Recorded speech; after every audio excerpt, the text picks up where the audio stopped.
আমার আবার কে ফেভারিট বলো তো? মাধবীলতা। ও হ্যাঁ, ওনারও কয়েকটা ছবি আমি দেখেছি। আমি যখন স্কুলে পড়তাম তখন ওনার অনেক ছবি দেখেছি। খুব বড় মাপের অভিনেত্রী, কিন্তু শুনেছি ওই ক্যারিয়ারের শেষের দিকে না টাকার জন্য খুব স্ট্রাগল করতে হয়েছিল।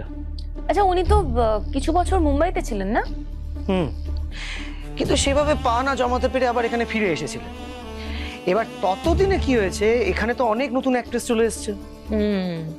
ফলে তিনি পুরোপুরি ভাবে অন্তরালে চলে গেলেন, তাই তো? দেখো, আমি বুঝতে পারছি যে মাধবীলতা তোমার ফেভারিট হিরোইন, কিন্তু মানে দেখো, উনি সিনিয়র অ্যাক্টর, অনেক ছবি করেছেন, ওনার ক্লাস আলাদা, ওনার অডিয়েন্সও আলাদা। বাট সুরঞ্জনা ইজ সুরঞ্জনা, এরকম ন্যাচারাল অ্যাক্টর জাস্ট হয় না। সত্যি বাবা, ওর যা ক্রেজ না, আরে কিছুদিনের মধ্যে প্রচন্ড বিখ্যাত হয়ে যাবে। আর আমার তো মনে হয় ইনফ্যাক্ট নাম্বার 1-এ চলে আসবে আর কি অভিনেত্রীতে। কিন্তু রমি, তোমার ফেভারিট অ্যাক্ট্রেসের কি মন খারাপ? কেন? দেখো, চোখে জল। স্টেজে দাঁড়িয়ে কাঁদছেন, তাই তো? এমন একটা আনন্দ অনুষ্ঠানে চোখের জল কেন?